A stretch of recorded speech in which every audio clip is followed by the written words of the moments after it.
Hello, everyone. Welcome to the Writer's Realm podcast, and thanks for joining us on the epic adventure we call writing. We're your hosts, Holly Robilliard. Austin Matthews. And Bob Adato. And today we're going to talk about writing true crime with our very special guest, Jennifer Barlow. Hey, Jennifer, how are you? Hi, good. Thank you for having me. Yeah, well, we're glad to have you here. This is a fascinating topic because we haven't had a true crime writer yet. So what are you working on? What's going on in the world of Jennifer Barlow? Well, I have my manuscript completed for my true crime as well as a women's fiction piece, totally different genre. They're both done, and I've got those completed, and I'm just in the query trenches for both of them. Okay. Would you feel comfortable sharing the title of your true crime? It's In the Dark of Night. Oh, that's perfect. Okay. Okay. Now, where can we find you? You can find me on Instagram at Jen Barlow Writer. That's my writing page. And then if you are interested in the podcast that details what I wrote about in the book, then that is called Innocence Advocate. And it's on Spotify, Apple Podcasts, and SoundCloud. Okay. Now, I have listened to the podcast, and it is fascinating and tragic, and it's obviously quite the journey. Can you tell us what it's about? So the book is about my uncle who was convicted of murder in 2004. And my book is really just shedding light on the case against him specifically and the missteps, the mishandling, the corruption that I believe happened during that time that led to a potential wrongful conviction. Right. Okay. Wow. Yeah, it's very heavy, but it's very intriguing, and it's done very well. Thank you. Now, as a cop for 30 years, listening to what you were talking about, I was like, yeah, that is interesting. I don't think I would have, because like you're talking about the missteps, and the mishandles, things of what you've discovered. And from my point of view, working that, I was trying to think of like how my department or my squad would have handled, these things. And there's a lot of just little injustices, it sounds like, Jennifer. Can you share any examples? For that specifically, yeah, I mean, where to start? I feel like the list is pretty long. Yeah. So I think some of the main things that happened in that regard, what you were talking about with some of those missteps, those injustices, things like the former lead detective perjuring himself on the stand was a big one, and Right. No punishment coming from that. It kind of just became a dropped issue, which I feel like today wouldn't happen. No. This is something that was, it's happening 25 years ago, and today that would be different. This is the police having a confession that they recorded and not labeling it, not telling anyone, and hiding it for 3 years. And they didn't release that information until my uncle's trial had already started, which is a violation and gets into like Brady material and everything there. And again, it just became like a whoopsie. I think their exact wording was regrettable mistake. Right. Which when someone's life is on the line, you don't get to, as the police, say, oh, sorry, we made a mistake, but we're still going to put this on you. Right. Yeah, exactly. And then just a lot of other things of just dead ends that never were investigated, just completely dropped, but things that are very serious. People who reported things and nobody looked into it, telephone calls that were never looked into. Just a lot going on there. Yeah, definitely.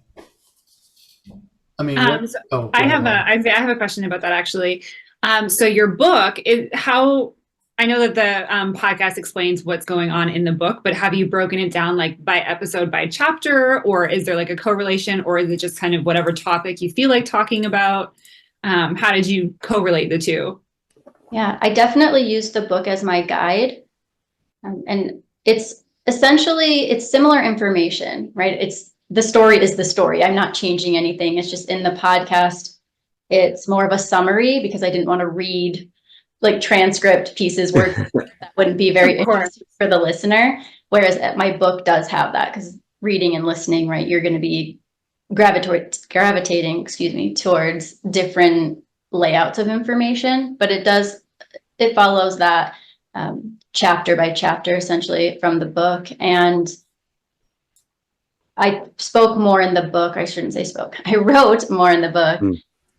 Some personal components. Sometimes I categorize it as true crime memoir. There are definitely aspects of memoir in there, which I placed strategically in moments where I felt like it fit.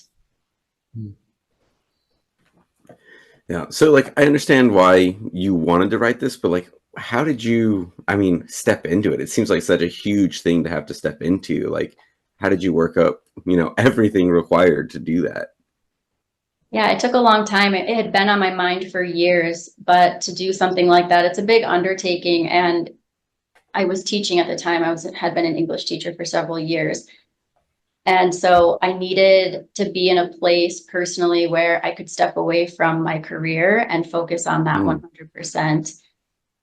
So one, I had to get to that point. I didn't need my family support, if that makes sense, but I wanted it. You know, I wanted all of my family members that were going to be involved in this to also feel like it was a good time for them, because my dad worked in New York State law enforcement, and he didn't specifically ask me to wait until he retired, but it just felt like maybe that was the right thing to do. And also it allowed him to be a part of the process too, because he was retired, and we kind of like worked on this together. I would write something, he would read it, he'd give me feedback, he would talk about his memories, and I would talk about mine, and we'd stay up until all hours of the night kind of hashing some of these things out. And so it was good to have that as well. So it started there. It's like the stars sort of had to align for it to be a good time to write it in my life. And then I had all the files. I have all the transcripts. So it was just gathering everything. A lot of preparation before any of the reading of it began, is like finding things and putting them in categories and trying to organize it. That's pretty much where I started. I can't even imagine how much research that was. Like that, just how much goes into these things, because they take time over years, right? Some of these cases. And so I can only imagine the documentation and the things like that you would have to sift through.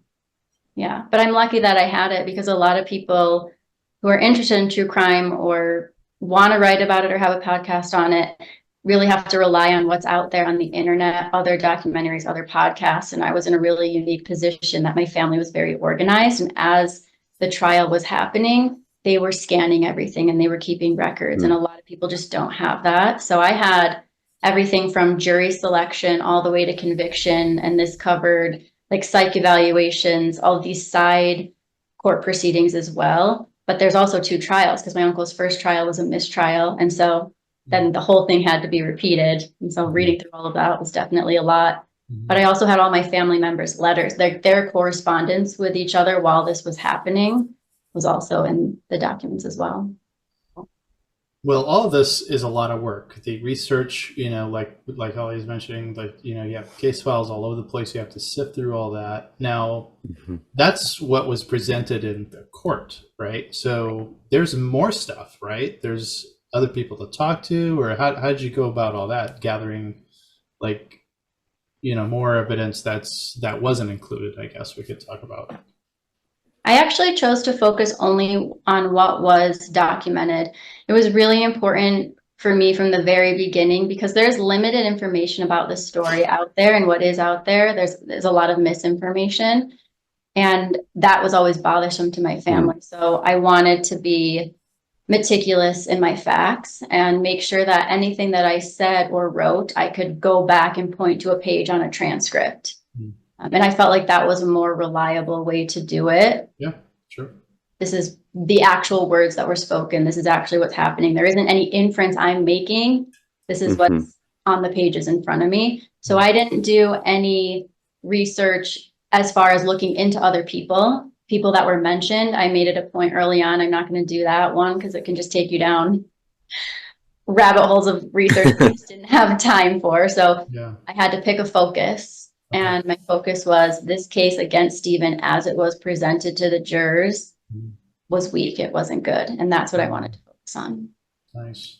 Yeah, my wife is super into true crime, and that's the thing that like always gets me about like the shows and the books and the podcasts. It's just like how many times the beyond a reasonable doubt seems thrown out the window by people whenever it comes to the jury. And it's like, well, there's plenty of reasonable doubt in a lot of these cases, and people get convicted when it's like there's tons of other logical explanations out there, or like even more obvious explanations. So yeah, and I kind of looked at it going into it. Obviously I have my opinion, right? And that's a strong opinion. Of course. But I still wanted it to feel, as I was writing and even doing the podcast, let me just give you the information and you can decide. My uncle was convicted. I'm very aware that because of that, people thought he was guilty and that people will continue to. So I didn't want to get into this guilt versus innocence. It was more like, now that you have all the information, put yourself in the shoes of a juror, and how would you carry on this conversation? What would you think? Do you think there's doubt? Where do you think it is? Was there ever a point that you stopped when you were either reading or listening and you thought, something about that doesn't seem right? That's reasonable doubt. And I wanted people to really see that. Yeah, no, you do a really good job with that. And I do appreciate that it's not all about your opinion.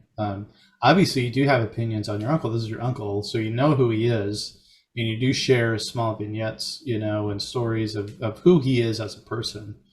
But that makes, as a listener, I mean, that's the icing on the cake, I guess, you know what I mean? Because I'm getting all the facts. And like you said, like we like in true crime, we like to kind of figure it out for ourselves. It's almost like we get to be a detective along with the author or whatever, right? So yeah, you're doing a great job with that. Thank you. Yeah, I have to imagine that's really hard because I know, like, with us, when we're writing fiction, we put some of ourselves in our characters. Like every character that we write about is influenced by us, right? They're all influenced by us. And so when you're writing a true crime like that, you're not doing that. You're not influencing the reader and you're not influencing a character. So I can only imagine how difficult that is to try and say, like, you know, step back from it and just not have that confusion between the two. Right. Yeah, there's a lot of things that I feel like are an interesting dynamic, because like the number of people that have come to me as a fantasy writer and said, oh man, it must be so hard to like keep all these things in your brain or like come up with all these things. I'm like, whatever, I just make it up on the spot. It's not a big deal. But like to go and do true crime, it's like you actually have to do the research. You actually have to know anything that you put to paper has to be real. Whereas I just get to make up something on the fly and go on with it. Which, I mean, there's pros and cons because I didn't have to make anything up and create from my own imagination. It was kind of done for me, I guess. So as long as I just kept to what was said in the transcripts, I didn't really have to worry too much about how I was presenting the characters. It's more about how they presented themselves in real life. Now we're talking about how you got all the files, and there's plenty of people that want to write true crime, but they have no idea how to go about doing that. But you share how you did that, how you got to go about getting all the court case files? Is that something easy or hard or? Yeah, so like I said, because my family had kept good records, it was easy for me to ask them to get them. There were still things that needed to be mailed. I still have family in New York, and that's not the state that I live in anymore. And so compiling everything. And I'm glad that they did, because there was actually one point when I was reading through everything, I was realizing I had a gap in the pages and I was missing them. And I really needed those pages because I didn't want to, again, fill in any, I didn't want to say like, well, based on what they've already said, this must be what they were about to say. That wasn't going to happen. And so I reached out. It was just honestly so cool because there's little scatterings of notes all through these files that my family kept. And on one of them was the name and phone number. Now I have the name because it's on the transcripts, but I didn't have the phone number for the court reporter. And they're doing all the transcribing during the case. And I called, and she was still working. And so she was able to go back to her files, and she found the exact pages that I was looking for. The issue then was how expensive transcripts are. They're very expensive. It was under 100 pages, I believe. It was like closer to 50. Honest, I can't remember the exact number. And it was like $3,000. Oh my goodness. Oh, wow. Those for that's a lot. Okay. Even just one trial, let alone the two that I had, plus all the other information. I mean, that's an excessive amount of money.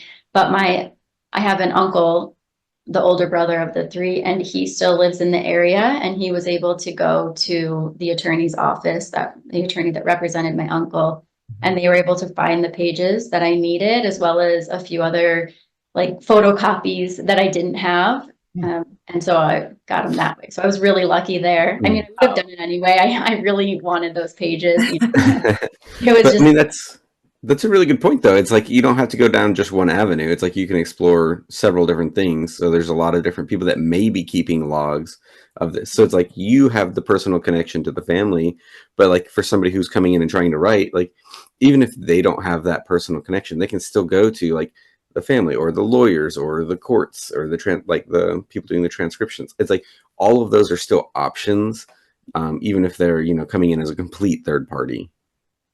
right. Things like that are public record. And obviously, yeah, you can cold call anyone. It's just up to them whether or not they want to talk about it. But yeah, I mean, anything involved in the case is public record. It's just finding it, if you need to pay for it. Right. And some things are not. There's like resources other people who don't have those connections can still find on the internet. There's obviously like news articles and there's forums, and you always have to filter out for reliability. But a lot of them are at least good starting points, right? It's like using Wikipedia. As a teacher, we would always say, you don't cite Wikipedia, but look at it, read it, and is it pointing you in a direction that's going to take you to something more reliable? Then, you know, that's a good place to start. As a former English teacher, I always told my students, start with Wikipedia, scroll to the very bottom, and just go to their resources page, and then start there. Exactly. Yeah, because they're getting their information from somewhere. So where's that coming from? Yeah, it was actually interesting. I had a chance to do what I had been telling my students for so long, right? When looking at those sources, is this reliable? You know, I'm checking the URL and checking the author and, you know, things about them. I didn't have to do a ton of that for the story because I had the transcripts, but I still did it because I wanted to know what was out there about my uncle. That was still important. Well, I have to imagine that that's difficult as well, because even if you're going to different reporters or reading different news stories, as we all know, depending on what network you're listening to or what reporter it is, they are going to have a different opinion. And so if you're constantly getting your information from like different reporters, then you might be constantly getting different information, and whether or not it all aligns and follows the story as it was truly done, you know, is questionable. Yeah. Oh, definitely. So I have to imagine, like, so what would your advice be then, I guess, for someone who, if they didn't have access to these kinds of things, what would be a good way to be able to get on the right path to make sure you're getting the right information? Just checking to see if it's first being repeated anywhere else. Is it just one person? Because there were lots of times in the ones I was reading about my uncle, one person would make one outrageous comment in an article and you're never going to find it anywhere else. Okay, so maybe that was not necessarily a mistruth, but half the story or an interpretation of something that they had heard. But if you're seeing it over and over, right, and even with that, it's also paying attention to language, because there were some things that were repeated over and over, I guess, in articles about my uncle, but you can tell just by the language and the negative connotation of it, like, okay, are we really getting a full picture there? Is it biased to be calling someone names? And so when I'm talking about that, I mean seeing people use the word sicko or wacko or peeping Tom. It's just that doesn't in and of itself sound very professional. Of course. So just kind of looking at even the wording that's being used, even if it is being written by, you know, a reporter. Now, I do, yeah, I like that we should be fact checking. I mean, we're talking about completely different genres. I'm writing steampunk, you're writing true crime, but I based my stuff in San Francisco, 1892. So I'm looking at maps in the late 19th century of San Francisco, you know? So like I'm double checking everything because there's no way. So here's our first tangent. I cannot stand when an author, and it's somebody extremely well known. I'm reading his book and I was like, you've got to be kidding me. Like, that's not how guns work. Like, if you don't know how a gun works, then go find out exactly how a gun works, okay? But, like, it just bothers me when there's something in there in what we're reading and experiencing, and you're like, what the heck? There's no, you know, there's no Kansas Street in Ohio City, or, you know, I don't know, just something like that. So what you're talking about is like fact checking and making sure this isn't just, you know, like an armchair author that you're picking this up. Oh, this guy said this happened. Okay, yeah, let's put that in the book. I mean, that would be ridiculous. And it would honestly discredit, if I'm not talking about you, Jennifer, but like any author that's going to be writing true crime or something facts related, and you threw that in, it's gonna make you really wobbly, you know, with your story and how you read stuff. I mean, because guess what? There's other people that know about this, right, Jennifer?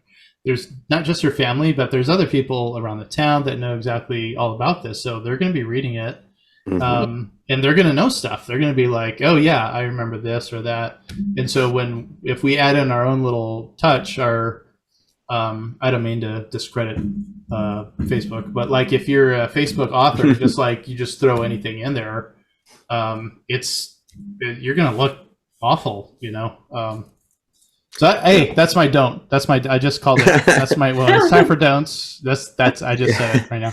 Well, and like to your point, Bob, it's like if you think about like of all the fandoms or like, you know, readerships, like I feel like true crime are the most like ravenous about like, oh, here are the facts. Like I'm gonna dig into it and like be very hardcore about it, and like are very quick to be like, oh yeah, no, that's not right, or like be very opinionated. Right. With their theory of how things work. So. There's so many armchair detectives out there. I would have so many people ask me, like while I was working as a patrol officer, like they always wanted to get into crimes against children for some reason. Hey, I want to be can I work with the detectives? Like, no, you can't. Like, there's all kinds of protocol. There's absolutely no way. They're just going to let some random person look at all these files. Like, no. I mean, they let Richard Castle do it. Like, gosh. Yeah. But yeah, I mean, you're right. There's this. I mean, I'm a true crime junkie. Yeah, and your wife, my wife. I guess all wives. I don't know if that's appropriate to say, but my wife's watching these shows about how to kill your husband, and I'm like, hey, just so you know, like it's not gonna be easy. I'm just letting you know. Well, this took a turn. Sorry. People would be like, why do you watch shows like Criminal Minds or whatever? And I'm like, because then I'll know if something's off, then you know, I'll be able to tell. Like if I come home and my husband has dropped rose petals on the floor, something's up. Where is my husband? What did you do? Right. Yeah. I was actually always a really, really big fan of Bones. So like everyone's already very, very well dead by the time that they kind of get involved usually. And oh my gosh, I absolutely just loved that show. I would like for the longest time, I was like, this is what I want to do for my career, because it just seemed like this glamorous lifestyle of, you know, being around dead people and solving crimes. It's so glamorous. Here's one thing I wish, we're still going off on tangents. But you know, because you get to be a hero. Yeah, you get to solve the case. But like, I wish to God all the dead bodies were that nice blue tone, like that was, and all the police TV shows. That's all like anyway. Okay, we'll move on. Nice and neat. Yeah, all nice and neat and tidy. Nice, I like it. They don't smell, nothing like that. No, everything's fine. Yeah, I want to die like that, just so peaceful, and I can just lay there for days on end, just the same. Anyway, moving on. Sorry. You'll probably get eaten by your cats. But anyway. Oh wow, you're so gross. Although that did give me a whole thing of like thinking about being a writer. A useful tool for writing has been the research in body farms. So I don't know if y'all have, as writers, had to look into that stuff, but it is super interesting. Where it's like, oh, this is how a body decomposes in this environment, and it's like, oh, okay, thanks for that very specific detail. Yes. Yes. Yeah, it's all on YouTube or TV shows. Yeah, I do. So I have a question. So because it's all public knowledge, do you have to do anything? Like, if I was new coming into true crime and I wanted to write a novel about this, is there anything that you have to do, because it's public knowledge, to protect the people that are involved, or to protect like any of the family names, or how does that work? Since, I mean, anyone could look it up, like you said, on the internet and find out, but at the same time, because you're actually writing about it, how does that work? Yeah, I think for me, that always went back to, as long as I'm keeping it from the transcripts and I am keeping everything I'm saying from public record, it's not like getting into libel. I did have an attorney read my manuscript just to double check, like, this is what I've done. And it is another nice reason why I had those resources and why I stuck to that plan, because it is something that is public record. I'm not putting words into anyone's mouth or even making inferences about who they are as a person. It's just, this is what they said. Right. This is what the question, this was the answer. And then asking the reader or the people in the podcast, so what do you think about that? Yeah. And we can form our own opinions on that, but it's going to be based on that fact, right? It's going to be based on exactly what they said. This is what he said, and this is what I think. So, I mean, there's nothing wrong with having an opinion, but we're definitely not going to monkey around with adding, stuff or subtracting stuff. And I didn't want that to be the point, because it would take away from my purpose. And if my purpose is really to show this weak case against Stephen and to, have this story get into the hands of someone who could do something with that to help me, my goal was always to work toward an exoneration. It doesn't do me any good, and it doesn't do Stephen or the story any good to start poking at people. Right. Because whether it's true or not, now I've lost credibility if I do that. And then the true things that I am saying, they seem less important. Sure. Yeah, great point. Great point.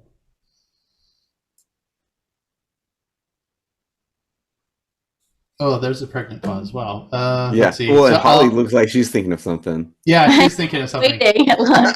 Yeah, I'm kind of absorbing. I'm trying to think of what how to phrase my question. I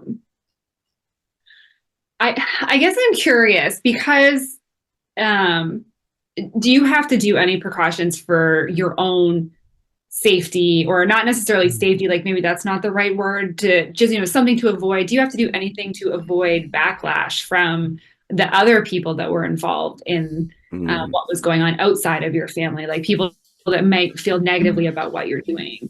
People do. And that's just the nature of getting into it. There's always going to be an opinion. And, it's also really important when you're working with true crime to be respectful. It's not always just about being factual. It's also being respectful, because at the end of the day, someone was murdered and a young woman was taken, and you have to be respectful of that and know that what you're doing, although you truly believe in what you're doing and your side, that there's people who are going to be deeply pained by even the mention of the story.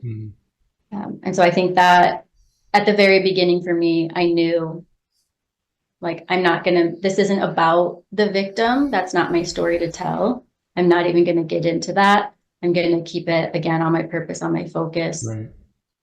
Yeah. And in doing that, I feel good about myself, right? You don't have to do that. You can still be factual and not choose to do that. But that was my goal. And I wanted to make sure it was very clear that this is a tragedy. What happened is a tragedy. And so that was, at the beginning, what I decided. And then people are going to be mad, right? And they're allowed to be. You just kind of have to accept it. People are going to challenge you. But again, for me, I can rest my head easy at night because I know that I did a good job keeping the facts. Right. Yeah. So if I see a comment, I don't have to worry, like, oh my gosh, did I maybe mess that up? It's like, right. I did a pretty good job of making sure that is exactly what was said. Yeah.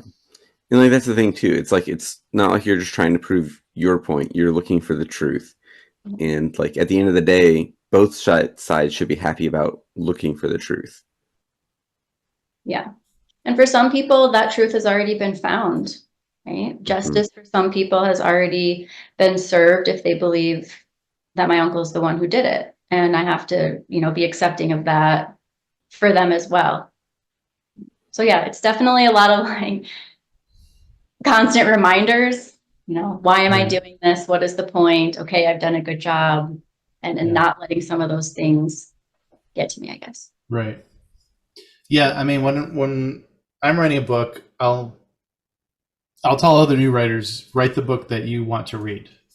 And so that keeps me going. This book is for me. I'm writing this for me. And if somebody else likes it, great. For Right. you, it would be what? What would you're writing it for? I mean, if I did take that similar approach in the beginning because, you know, I'm not a published author. This was my first foray as a novelist. And so I thought maybe no one will ever read this, but I'm doing it for my family, you know, and Mhm. because you listen to the podcast, you probably listened to the episode with my dad, and I was able to give him a chance to speak, and he didn't get to testify. And it was really, I don't know if I want to, like therapeutic, I guess Yeah. you could say. Cathartic, So yeah. if nothing else ever came from it, you know, I had that opportunity to go through this with my dad and to let him and their other brother kind of process this Right. in this way. So. Mhm. I feel like one of the points of true crime is giving somebody a voice. Yeah. So in this case, it's giving your uncle a voice. You know, Mhm.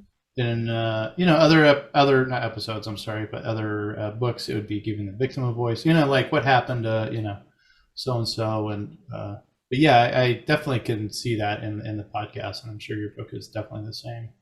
Where Yeah. you're giving your uncle a voice, you're giving your family a voice. You know, and I think that's extremely noble. So how long, obviously you did extensive research on this, between tracking things down and compiling things and categorizing everything. How long do you think that it took you to get all this information and to figure everything out and to get your timeline and figure out what you wanted to say where before you actually started writing? I think I spent about 8 months just reading paperwork. Just reading paperwork and tabbing. I mean, when I look at my papers, you know, there's like at least 10 tabs on each page. So that took a long time. And it also took a while because there would be nights where I would read something and then I would have to talk to my dad. Right? It's like, I just read this. Like, and it was like, even though I know the story, you don't know all the little details. Right? And so I would come across something and I'd be like, did you know about this? And he's like, well, yeah, but I kind of forgot, or, you know, or he didn't know. And we would sit there and we talk about it. We could get lost on one line of a transcript for 2 hours. So that added to the length of it, but it's still valuable conversation. So probably, yeah, reading it 8 months just in reading and tabbing and kind of putting things in categories. Like as I was doing it in my mind, I was thinking, okay, there's enough about this one particular person that could be its own chapter. There's enough about this person, or, you know, kind of as I was going, I had my wheels turning about how I was going to categorize it all. And I went through different iterations of the story. The first draft was very transcript heavy. And that was the one that I had an attorney read, which was validating in a sense, seeing his comments on the side, like, oh yeah, that would definitely have gotten this case thrown out today. And I was like, okay, I'm onto something. Because, you know, you go into it thinking like, is anyone even going to care? Am I just so biased as a family member that people will see this the same way? So that was really validating. But my first draft was really heavy in transcripts. And I had sent that draft to a friend, and she had messaged back, I really liked the parts where you were giving some of your personal memories and giving your family's memories of this time. And I thought, yeah, that does. It gives him a human side. And if I want to make this marketable, I probably need to do some more of that. So my second draft, I definitely had to tap into a lot of memories.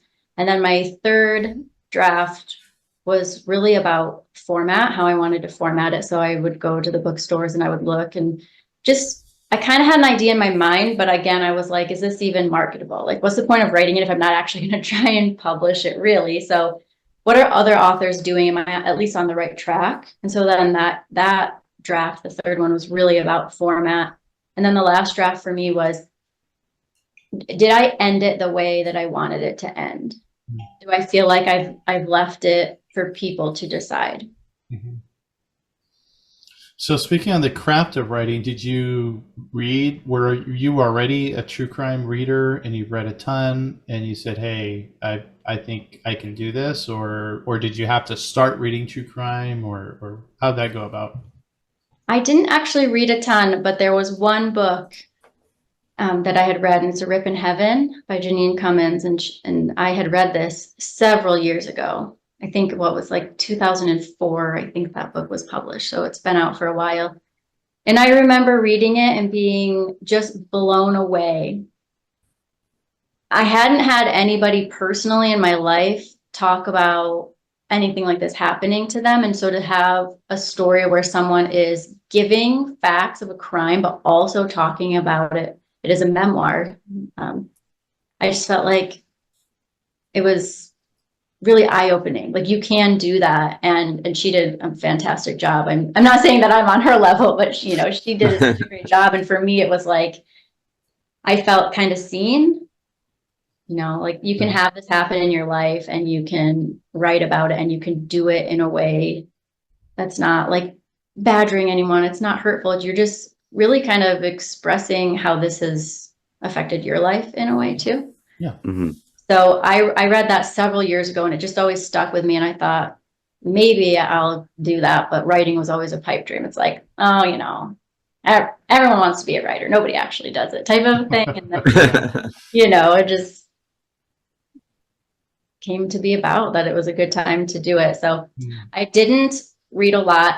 I mean, even just in watching shows, sometimes they can really put you in a, I guess, dark place. They're heavy.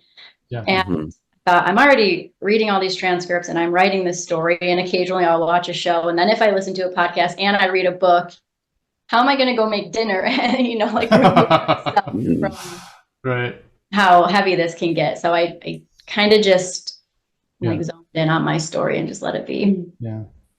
Yeah, I would think that's a lot of wine.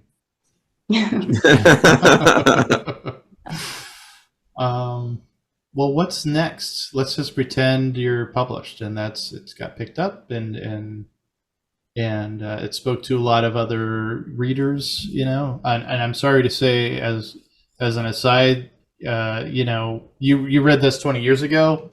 I'm sorry to say this is probably happening again, I'm saying, to somebody else. Yeah. So when they pick up your book, they'll be like, oh my gosh, this is what happened to me, So, but all that aside, what would be next? So you want to keep writing true crime, or? I don't think I want to keep writing true crime. I think that was it for me, just because of the personal connection, which I think a lot of true crime is personal connection, whether it's connected to the victim, to the convicted, or someone who's a journalist who's got like that skill and those resources. I feel like there's usually a personal connection, not always.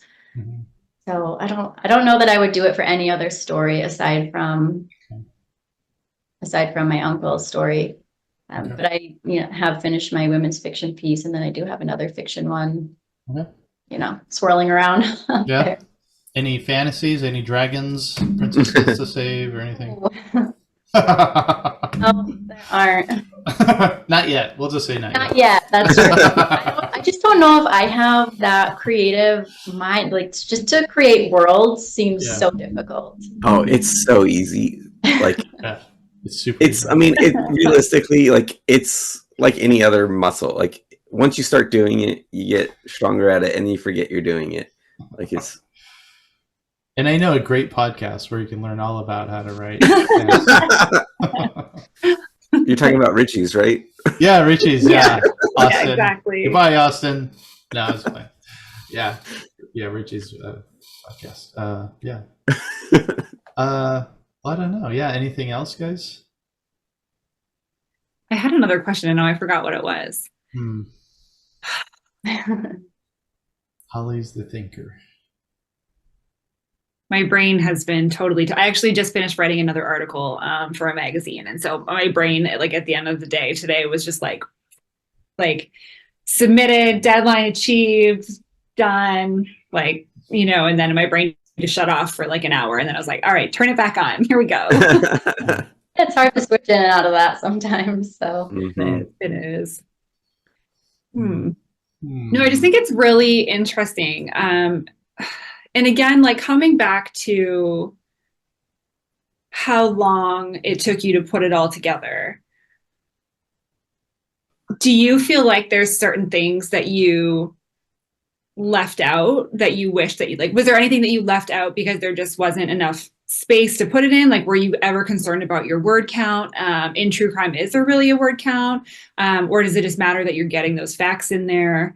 Because I know, like, for us writing what we do is there's a lot of times where there's plot lines that we just don't have the room for because we don't want to write, a 1,000-page book.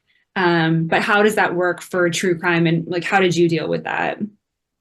There definitely are pieces that, or maybe like a one-off, like, yeah, I could go down on a tangent with this and it would be fascinating, but would it be distracting for the reader? I guess is what I always went to, because if you give too much information, it's hard to kind of keep track of that, right? And so I focused on the main components, and then I might have little sections, like there were a couple of names that were mentioned in the trial as people who might have had some sort of connection to the crime, and it almost became a dead end. So there wasn't really much factually for me to go on, but I took all of them and combined them into one section, and talked about them like that. But if you sit there in true crime and you stew on it, you can go a million different directions. And so really, again, for me, it was just keeping the focus, because I didn't want to make it difficult for the readers to understand the points I was trying to get across. As far as word count, there is a range. I guess with like most genres, there's the typical range, 45,000 words being for true crime, like the lowest. And I am on the lower end, but I also felt okay with that because, I don't know, for me, it's just, did I get the story across the way I wanted? Did I get enough fact out there? Then I'm not going to add something in just for word count necessarily. But yeah, 45 is the low end. I'm like 48, 49,000. So. Okay. Goodness, the idea of trying to get something in 45,000 words stresses me out. My first book was 135,000 words. Yeah. I have a question, and if you don't want to answer this and we have to just strike it from the record, then that's totally fine. Because it's like more of I don't know how this would affect things down the road, but with all this research, is it possible that, if this was put in the right hands, that it could overturn the sentence? And if that happened, does it have to go back all through, like, would they have to represent all of the evidence? Would they have to redo the whole trial all over again? Or do you, like, how does that work? Yeah, that's a great question. It's something that I'm still trying to figure out, just through like cold calling lawyers and, criminal defense attorneys. Just, if I see something online or someone does comment on something and it seems like new evidence, what actually constitutes as new evidence? And if I feel like I found it, then what do I do with it? Otherwise, for me, my big push has been trying to get the attention of Exoneration and Innocence Network. So like the Innocence Project, Exoneration Project, anything like that. So filling out forms for those organizations, because they're already established and know how to do this. But obviously there's so many people sending in information for them, and they're all nonprofit, so they're not like stacked with employees. So I'm sure I haven't gotten a rejection for my uncle's case. I just haven't received, I got like to the second round. I call it a round. I don't know if they call it a round. It's like you send the initial information, they ask you for resources back. Like in my case, they wanted any DNA reports I had and a couple of other things. So I did, I scanned them, I sent them back. Then they sent me a letter saying, okay, we received them. Here's your copies back. And then kind of just wait. It's just a waiting game. Okay. I wasn't sure. I'm thinking like, if it has to go through like the whole court case again, here is the second book forming. That's why I was asking is, like, I thought that one would be a one pager. Yes. Like freedom, right? Just sum it up. Absolutely. No, I just wasn't sure if that's how, I don't have any experience in law enforcement. So I just didn't know like how it works with like redoing a case or anything like that. Yeah. I mean, I don't have like any law background myself. I know that cases can be retried. I don't know exactly what that entails, whether that's, done with just a judge or if it's all with like a jury again. And perhaps it just depends on the situation and the state and the laws that each state has as well. Yeah. Maybe one day I'll get there, right? And I'll be able to come back and tell you. Absolutely. Yeah. Is there any information that they strike from or like that they hide that they will not give you when you're doing research like this? Or is it, I mean, again, because your family already had it. But is there anything that ever happens in a case like this where they just will not give you that information? Anything that isn't turned over during trial, people can have, but isn't considered public record. Like the attorneys, I'm sure, had like an overwhelm of information, but if it's not used in trial, then it doesn't get put on the record. Things don't get marked into evidence, and in which case you wouldn't be able to access that unless you were working with them or. Right. Okay. Yeah, because the council will be able to request that things not be entered into the record specifically before actually going to the jury trial. Exactly. So I imagine that would not be accessible. Yeah, exactly. Anything that like in a grand jury that they deem is like inadmissible, it's not relevant to the case. People have heard that at that point, but the jury hasn't, and then it's no longer like to be used in that specific case. So yeah, and during arguments, or not arguments, during the case, you might have an attorney object, and then they'll have it stricken. If the judge so deems it. Yeah, I mean, so all that stuff, like what I'm saying, like you'll be sitting there in the courtroom hearing it. And even the jurors will, oh wow, yeah, that was significant. But then the court is like, nope, that's stricken. That doesn't exist anymore, even though it's in their heads. But like all that stuff. Did that actually work? No, of course not. We're human. Like, now I really want that info. You know what I mean? Like, the good thing is that's all in the transcript, so I get to see that as it's happening and what was being objected to and why. And also a really cool part for me was there's a lot of things that happen on the record, but not in the presence of the jury. And a lot of those in this case were conversations surrounding that hidden taped confession. And I always kind of went into it like, if the jury actually could hear those conversations, though, would they have made the same decision that they made? And I was able to then put that in the book, put that in the podcast. Yeah. So you do get to become a new jury, like a jury of public opinion, and you get to have some of the pieces they didn't. Right. And how long was the case, like in time frame? How long was it? Do you know roughly how long it took from like the start to the finish? Of the trial or of the case, like the investigation? Of the trial, when the jurors would be involved. Oh yeah, so they're there from the very beginning. So they do jury selection, and then the trial starts, and until they can reach a verdict, they're there. So the first trial was a mistrial because it was a 7-day deliberation, and the jurors could not reach a unanimous verdict of guilt or innocence. So that was 7 days, and then they came in. They said we're hopelessly deadlocked. We're not going to be able to pick one. So the judge declared it a mistrial, and then immediately at that point, they're relieved of their duties. But the one that you're working on, was it like did the whole thing last like a month or a couple months? Or oh, I'm sorry. What was like the trial, the second trial? Did that whole thing, that ordeal, last a couple of months or a month or a couple about of a weeks? month? Yeah, the trials each were about a month. Mm-hmm.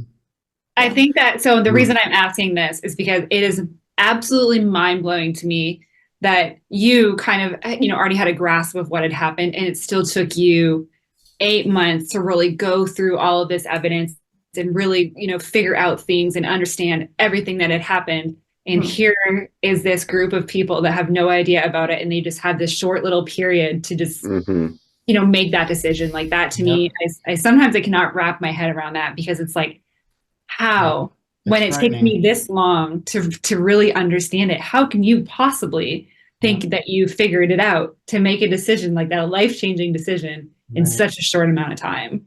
Yeah, it's a lot. It's a lot of pressure. Remember, OJ's trial was like over a year, right? And then they were done within a couple of hours or something, like 2 or 3 hours. I don't remember what it was, but it was just ridiculous. Like, what the heck? But the whole jury process is just interesting. Just to be a fly on the wall, right? And some of those deliberations would just be fascinating. Yeah. Just to even understand where other people's minds are going, because you can hear information and you take it one direction, and you've got 12 people. You could be 12 completely different directions and to try and come together on that. Yeah. I'm also, and so this is coming from, I'm actually Canadian. And so I don't really at all understand how the law works here, except for I just know that I shouldn't break it. Starting off to a good start. Yeah. Yeah. So I'm curious if, like, when do you know when this whole process of like how things work in a court, like what the jurors are allowed to hear, what they're not allowed to hear, what part are they allowed to sit in on? And has that ever changed since someone, however many years ago decided this is how we're going to do it? Because times have changed drastically since then, I'm sure. So I'm curious if it's still just like the same process it was, however many years ago when they first came up with the idea of doing this. Yeah, I don't know. Well, I will say, in my expert knowledge of this subject, I have no idea. Oh, I thought for sure you would have an answer for me. I mean, it's been. I mean, I do have some knowledge of all this because I was a bailiff for a while. But like, it's as far as I know, nothing's changed. I mean, we just. I mean, I'm sure somebody out there should correct us. But it kind of works. There's 12 people. There's a couple of alternates. It depends on how long though and how big the case is, depending on what the time length is. But it seems to work, all 12 for a criminal, all 12 have to make that decision. It's guilty, or on a civil trial, it has to be nine out of the 12. But it seems to work, so why fix it? You know what I mean? Like, there's not a whole lot. Yeah, and I think as far as like if we're trying to fix something that's wrong in the justice system, there's probably bigger issues than the jury portion of it. So I think that's part of the complication. Is like, yeah, things have changed maybe, but that part hasn't. Yeah, I mean, I do wish. I kind of think what Jennifer was kind of saying, like all the evidence can be admitted. Like here's, both sides, even defense is like, hey, we have this, and there shouldn't be a discussion about it. But there is, every single piece of evidence they go through before the jury sees any of it. Well, most of the time. And then it's all figured out by the judge with a short discussion, and I feel like that's where a lot of times things get dropped, right? Yeah, and that's a lot of times where you get the appeals process too. Is like you're like, well, this was super key to the whole case that the defense had or the prosecution had, and it was deemed inadmissible, right? And so it's like you can appeal that, but that's a whole, obviously, a whole process. Yeah, appeals are hard. Rarely ever like get read too. They're almost like instant denials. Yeah. But it's really fascinating and amazing what organizations like the Innocence Project and all those networks are doing to finally, have the attorneys that can do this. And they just like, it's just so cool that they just go and not only reverse wrongful convictions, but now try to prevent them, like just informing the public and letting there just be more knowledge about how these things happen, just really so people are educated and understand. Because I think for a while it was like, you were found guilty, you're guilty, right? And to have people building this reputation of no, that's not how it works. That's not always the case, and here are the reasons why. And part of that is, just advances in technology and things like that too. Yeah. But it's also, I think at the very base, just starts with people realizing that that's not always true. Yeah. It doesn't always mean guilty, or saying like innocent doesn't always mean innocent.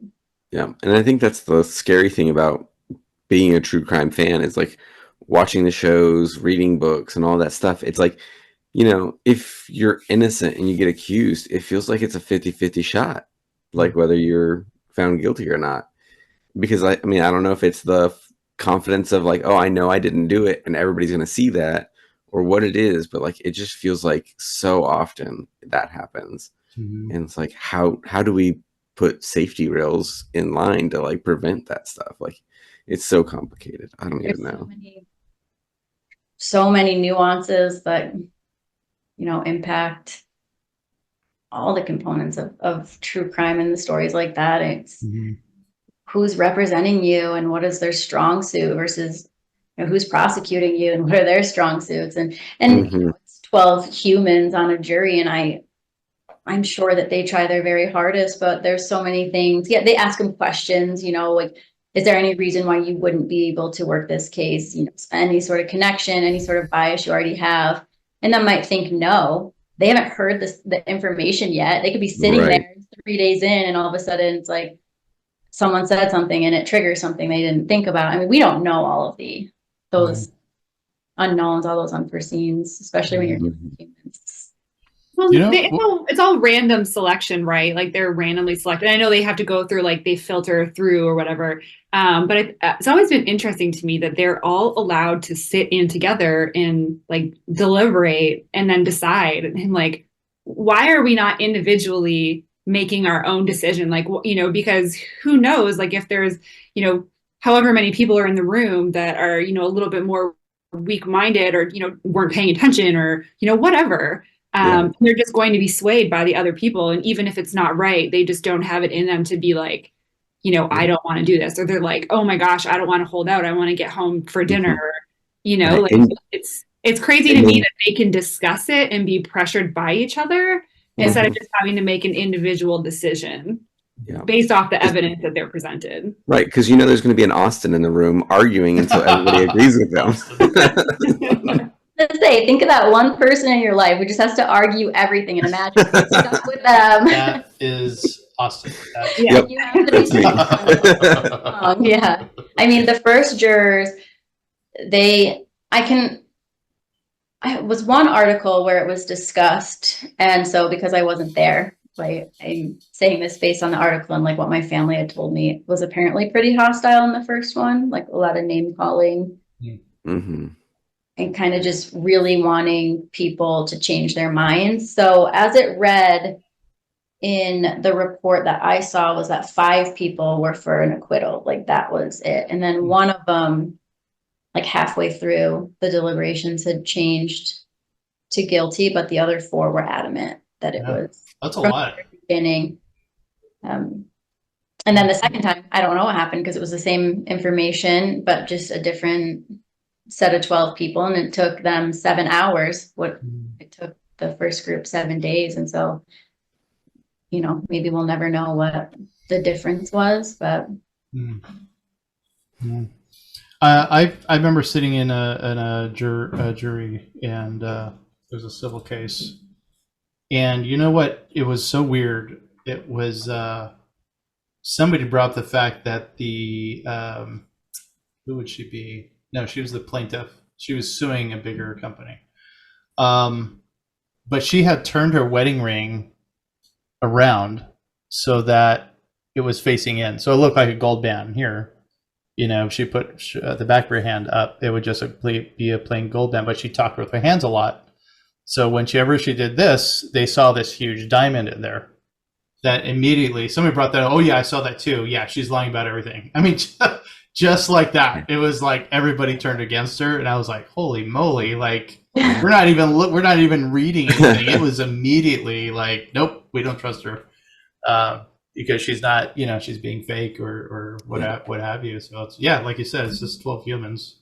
Yeah, and I think that's also one of the scary things about true crime and the CSI effect is like all of the armchair experts are suddenly on juries too. And it's like, oh yeah, I saw that. I'm going to be Sherlock. I'm going to put together this person's lying because X, Y, and Z. And it's like, well, no evidence was actually presented for all of that stuff, but you want to figure it all out on your own too. So my I say favorite as a joke is when people put fact and then they write something like fact this happened, fact that happened. It's because you put fact in front of it, doesn't fact, and it's so frustrating to see sometimes, but sounds like a politician. I will say, actually, so I have a really bad habit of just when somebody asks me a question, just acting like whatever I say is a fact, to the point where I was on a a group like summer trip or whatever, and they're like, Austin, you now have to label everything you say with fact or opinion.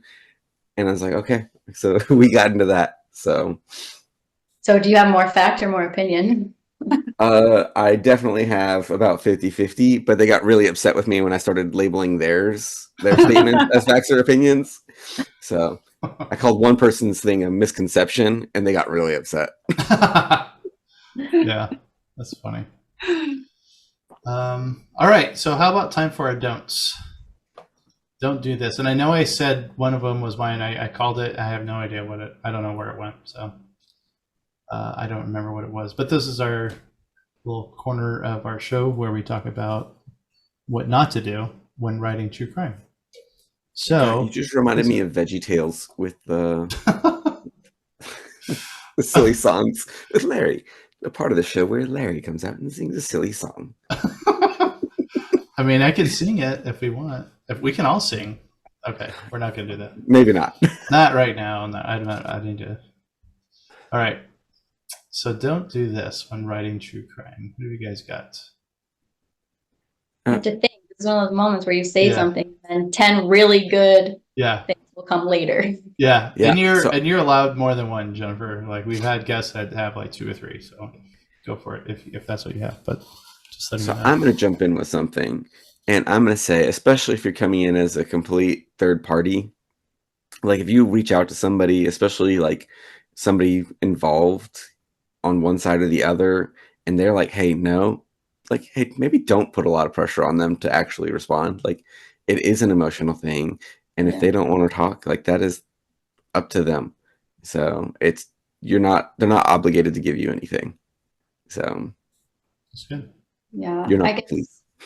For me, one would be like, don't forget about the other side.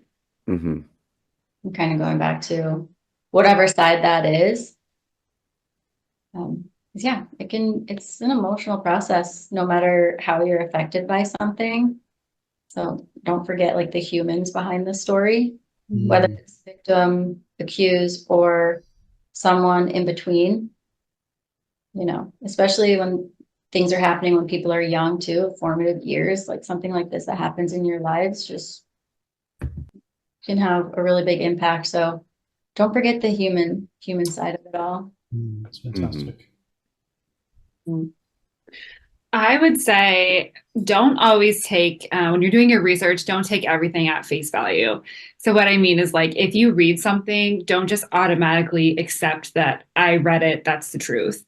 Like we had talked about earlier, make sure that you're digging and you're actually doing your research and you're validating those sources. As a scientist, that's something that I deal with often is that you can go and read something somewhere, but it still ends up with a trail of I heard it from this person who heard it from this person who heard it from this person. And even in research, once you trace all those things back, it actually changes, at the end of the day, the basic fact is still the same, but the story all the way down is, can be completely construed. So make sure that you're actually, doing your due diligence and make sure that you're finding out the actual facts at the very bottom of those things that you find out. Yeah. Good. And there's going to be little things with that maybe someone doesn't get right because again, they're human too, like the writer, podcaster. Right. You just have to be open to then what people come back with and say to you as well with that, right? It's like not always is like intentional, right? If nothing else, just having a good, open, honest discussion is so important when you're talking about true crime, whether you're just consuming it or writing it, or just having an open mind to the varying perspectives. Even if someone's coming from a place of, okay, that wasn't actually a fact, but I can see why you thought that. Maybe let's clarify, or maybe why did you think that? Let's see. Mine would be. I think Jennifer talked about it. What's your target when writing true crime? For hers, it was, and correct me if I'm wrong, Jennifer, of course, but it's giving her uncle a voice. It's giving her family a voice. She did say, there's two sides to this. And honestly, this is a side I was not expecting. Usually the true crime I'm experiencing is what happened to the victim. But this is completely different, and it's right. Like, well, what's going on? This is an innocent man that got cheated so far out of 20 years. But okay, back to my point. Sorry about that. What is your goal? So if you want to be rich and you're gonna write a book called Who Murdered Michael Jackson or something like that. But just stick with your goal. Figure out what your goal is and stick with it. Otherwise, you're going to be all over the place when writing it and doing research, because your target, your goal is going to just pull all of your energy and everything that you're working for towards that. Does that make sense? Like, you aimed at the target and your arrow's flying, and you got to make sure you know why you're doing this. Not just because, it seems like it's fun, it's popular, and I like true crime, so I'll write. That's not going to work. You need to figure out, who do you want to speak for? Victim, suspect, maybe both. Maybe there's, there's all kinds of different things where you can lend your voice. So that'd be mine. I think I have a second. You said I was. Yes, absolutely. I mean, it's just probably a different, reiteration of things we've already talked about, but not to make assumptions. Like, you can't make assumptions. I wouldn't do that in writing. So for example, my uncle was diagnosed schizophrenic, and as soon as people hear that, they start making assumptions. Yeah. About him as a person, about this case, about the crime, like it just goes, right? And as soon as you do that, whether it's positive, negative, now you're already leaning into bias. It's like, what does that actually mean to the person? What does that actually mean to this story or this case? And trying to keep that focus, because that is a big thing for me. When I say that, I've had conversations with people and they instantly go to like, oh, so he is like a paranoid schizophrenic, or he sees things, hears things. There's so many. I don't understand this. I'm not a psychologist, so I don't even pretend to be. But I do know that there's so many facets of that and so many nuances, and it's so individualized as well. So I wouldn't even pretend to diagnose it. I just give the information as what I saw as a person, and then what was in his evaluations. But it's just interesting, as soon as I say that, people are either like, oh, that's like so sad, or, oh, well, that of course just he negative. Must have done something. Yeah. And to that point, like getting into the details of like what that is, because like with an evaluation, I believe for schizophrenia, it's like 7 points, and they only had to hit 4 of them in order to be diagnosed. So it's like what most people associate with schizophrenia could be not even relevant to what that person had. And so it's like really getting into what the specifics of the instance are. Yeah. And I put it in my story as just a way of further explaining why certain instances may have impacted him. I say may have. I'm not in his body. I'm not in his mind. I don't know, but just based on things he said and based on the evaluations, like knowing that, luring him out of his home without an arrest warrant and turning off the lights and making this a very scary experience is going to be handled differently than someone who doesn't have that illness or wasn't a recluse for 20 years. There's a lot of factors in play. And so when people start making assumptions, whether the writer or the consumer, it doesn't matter. Again, just kind of leads you down this path where you might be losing your credibility. Yeah, good. Well, Jennifer, thank you so much for joining us. Fantastic information, very touching, very moving. Where can we find you again? So Instagram for my writing information is Jen Barlow Writer, or at Jen Barlow Writer. That's just my writing journey in general, not necessarily specific just to this story. For this story, I do have my podcast. It's Innocence Advocate on Spotify, Apple Podcasts, and SoundCloud. Okay, Innocence Advocate on Spotify and SoundCloud. All right, thank you again, Jennifer. We'll keep in touch. We'd love to have you on again.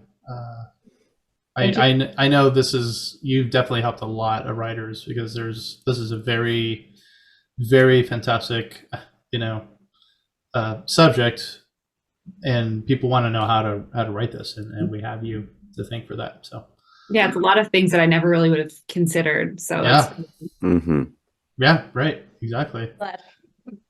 Yeah, thank you very much. Thanks for having me. Yeah, of course. Don't forget to subscribe to our channels at the links below so you don't miss any of the Writers Room content. We always love to hear from our listeners. So if you have a question or a topic you want us to dive into, please get in touch. And until then, bye. Bye. bye everyone. Bye.